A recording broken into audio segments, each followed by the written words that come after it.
Bagaimana cara kerja Artificial Intelligence atau AI? Jawabannya menggabungkan berbagai data dengan waktu yang cepat, lalu diolah secara berulang kali dengan algoritma sehingga perangkat lunak sangat mungkin untuk mengenali pola-pola otomatis dari data.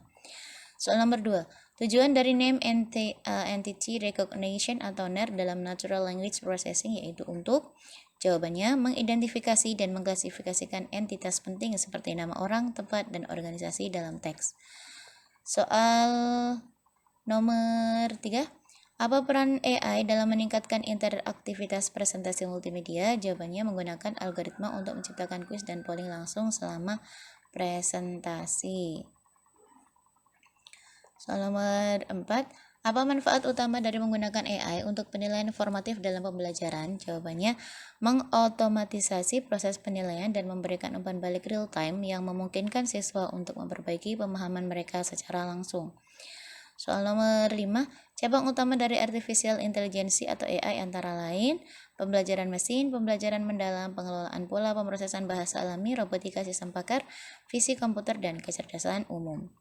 Soal nomor 6, peran Natural Language Processing atau NLP dalam pengembangan presentasi multimedia berbasis AI adalah menganalisis dan memahami teks untuk menghasilkan konten yang relevan. Soal nomor 7, apa tantangan utama yang dihadapi dalam integrasi AI ke dalam pembelajaran? Jawabannya, kurangnya akses ke teknologi. Soal nomor 8, manakah pernyataan yang tepat tentang tantangan dalam pengembangan AI yang etis dalam bidang pendidikan? Jawabannya, memastikan AI tidak menampilkan bias yang dapat mempengaruhi hasil pembelajaran. Soal nomor 9, dalam implementasi AI untuk penilaian pembelajaran, bagaimana data yang dikumpulkan dapat digunakan untuk merancang strategi pengajaran yang lebih efektif? Jawabannya, dengan menganalisis data kinerja siswa untuk mengidentifikasi pola pembelajaran dan kesulitan, kemudian menyesuaikan strategi pengajaran dan materi untuk memenuhi kebutuhan siswa secara lebih baik. Soal yang terakhir, 10 dari 10 soal. Beberapa ruang lingkup penerapan Artificial Intelligence atau AI dalam pembelajaran. Jawabannya penilaian otomatis, merancang pembelajaran, pembelajaran adaptif, penggunaan chatbot, membuat konten pembelajaran, serta analisis kinerja siswa. Kita klik selesai ujian. Apakah Anda yakin menyelesaikan latihan ini? Ya, saya yakin.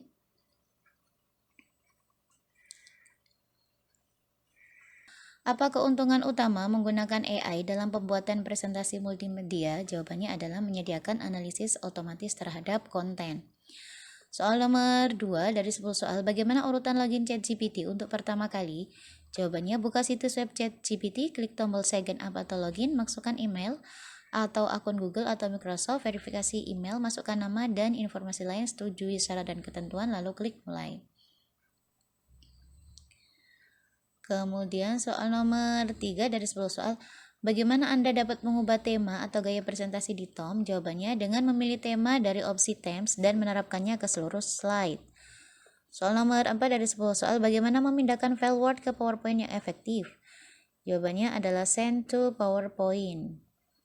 Oke, soal nomor 5 dari 10 soal, prompter dalam ChatGPT berfungsi sebagai pembuat perintah kepada mesin ChatGPT agar memberikan bahan presentasi sesuai dengan yang kita inginkan.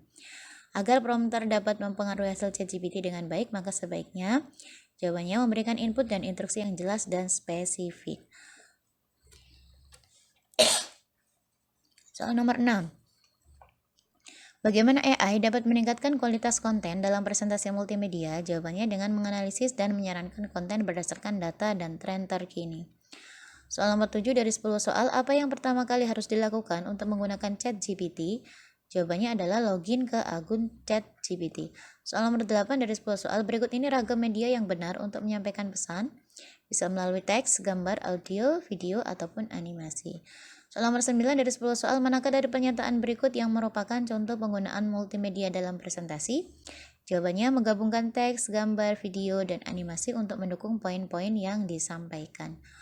Soal terakhir, setelah memasukkan nama pengguna dan kata sandi, tombol yang harus ditekan untuk melanjutkan adalah jawabannya login. Kita klik selesai ujian. Apakah Anda yakin? Ya, saya yakin. Ujian 3, 1 dari 10 soal. Bagaimana cara menambahkan visual ke video di Pictory? Jawabannya adalah mengunggah gambar dan video dari galeri atau menggunakan template visual yang disediakan.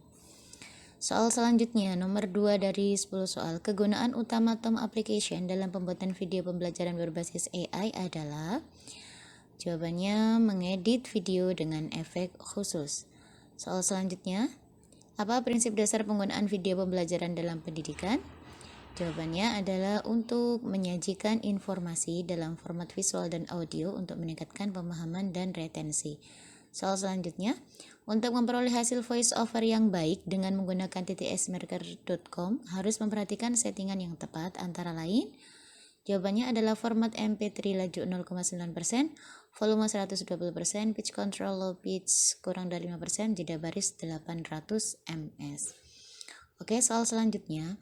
5 dari 10 soal. Apa kelebihan utama dari penggunaan video pembelajaran dibandingkan dengan metode pembelajaran berbasis teks? Jawabannya adalah video pembelajaran memungkinkan penyampaian informasi secara audiovisual, meningkatkan keterlibatan dan pemahaman. Prinsip ke-7, ke-8, dan 9 dalam pembuatan video pembelajaran adalah pengulangan dan ringkasan, aksesibilitas, ringkas, dan jelas. Soal selanjutnya, setelah login di DID, apa yang harus Anda lakukan untuk memulai pembuatan video pembelajaran? Jawabannya adalah memilih opsi Create New Project dan memilih template video yang diinginkan. Soal selanjutnya, yang mempengaruhi lamanya proses exporting untuk memperoleh hasil download adalah spesifikasi laptop, PC, dan jaringan internet.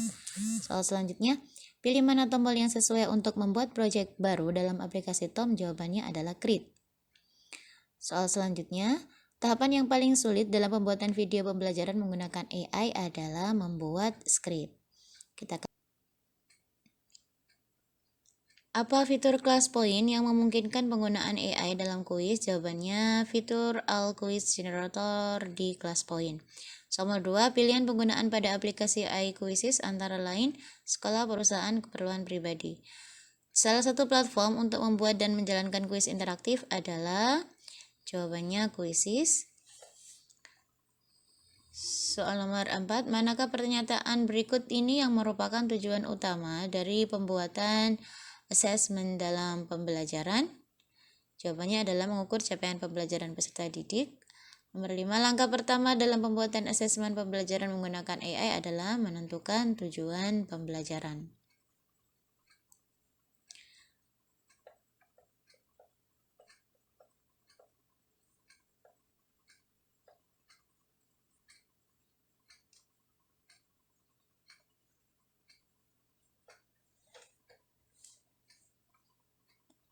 Soal selanjutnya, 6. Perbedaan akun basic dan akun pro pada kelas poin. Akun pro memiliki fitur AI, sedangkan akun basic tidak memiliki.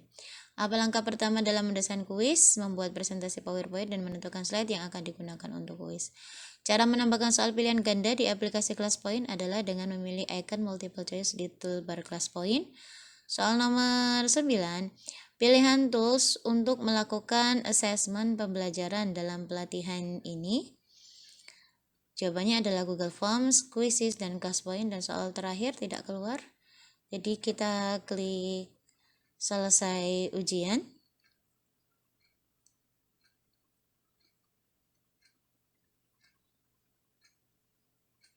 Apakah Anda yakin? Ya, saya yakin. Alhamdulillah. Skor 80. Demikian sahabat belajar apa yang dapat disampaikan oleh si Pintar Madrasah. Terima kasih. Jangan lupa untuk klik like dan subscribe. Kita akhiri, semoga bermanfaat dan mohon maaf. Assalamualaikum warahmatullahi wabarakatuh.